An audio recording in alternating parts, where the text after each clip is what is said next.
माजी करीब की बात, आपने सुना होगा तुर्की के सुल्तान अब्दुल हमीद सानी का नाम। ऐसा खलीफा इस्लाम, ऐसा सुल्तान जिससे यूरोप कांपता था। पूरे अब्दुल हमीद की जिंदगी में एक टुकड़ा बैतुल मुकद्दस के इर्द गिर्द मांगने के लिए यहूदियों की नाक रगड़ गई। उस खलीफा इस्लाम ने 1 इंच जमीन भी उनको नहीं दी थी। आपको पता है उसकी जिंदगी में कितने मंसूबे बनाए गए थे उन्हें कत्ल करने के, उनको खत्म करने के, खिलाफत उस्मानिया को तोड़ने के लिए मशरिक और मगरिब एक हो गए। लेकिन जानते हो वो रौब और दबदबा ऐसा था अब्दुल हमीद का, ऐसा था। फ्रांस ने एक मरतबा हुजूर की गुस्ताखी पर मबनी फिल्म रिलीज करने का मंसूबा बनाया, एक फिल्म बनाना था।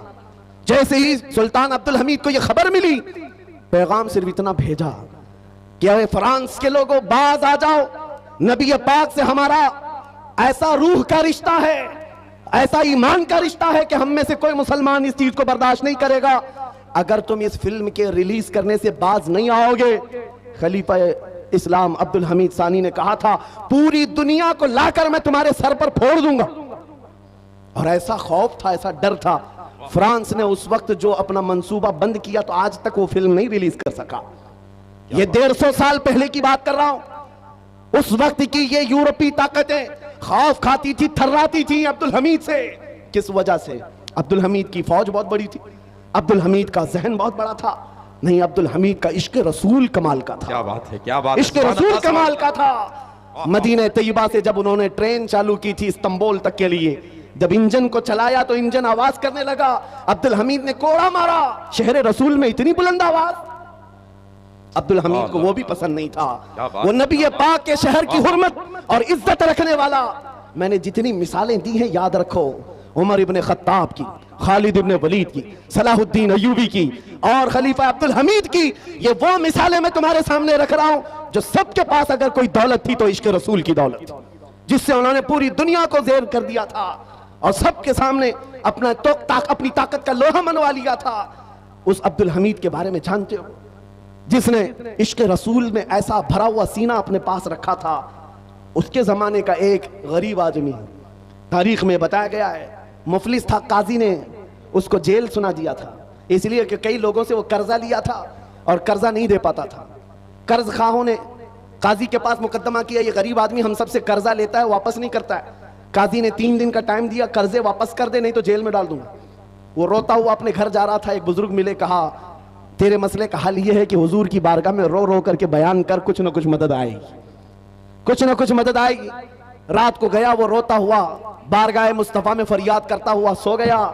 मेरे अजीजों, बात सच्ची है, जब दिल टूटता है तो मदीने का ताजदार आता है। ख्वाब में मेरे आका तशरीफ लाए, पूछा क्या मसला है?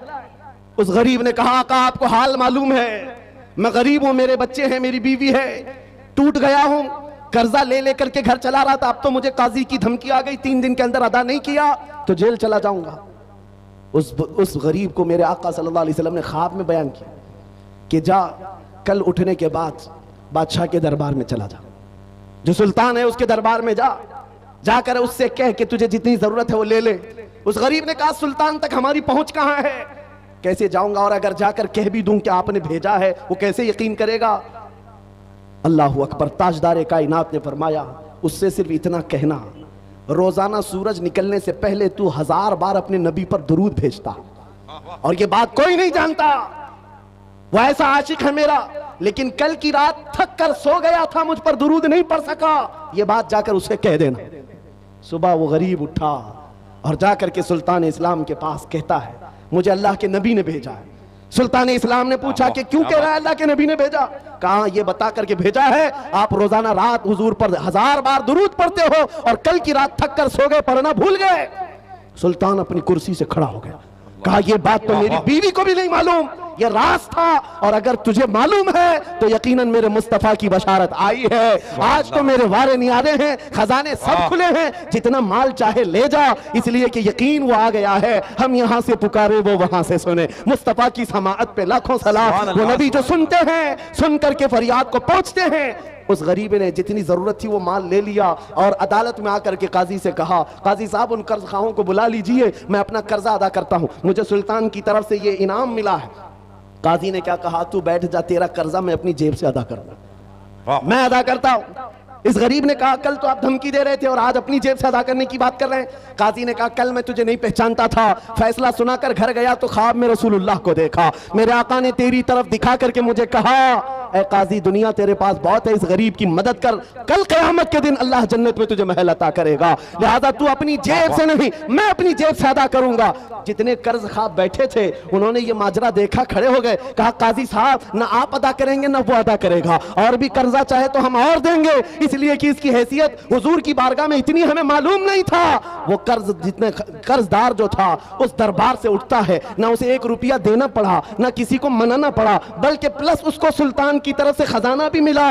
वहां दरबार से निकला और झूमता हुआ कहने लगा इतना दिया सरकार ने मुझको जितनी मेरी औकात नहीं, ये तो उनका करम है वरना मुझ में तो ऐसी बात नहीं। मेरे करीम से अगर कतरा किसी ने मांगा दरिया बहा दिए हैं, दुर्बे बहा दिए हैं। इस वाक़े को मैंने सिर्फ इसलिए आपके सामने बयान किया, वो सुल्तान कौन था जिसका 1000 बार का दुरूद रोजाना का मामूल था, वो खलीफा अब्दुल हमीद सानी था।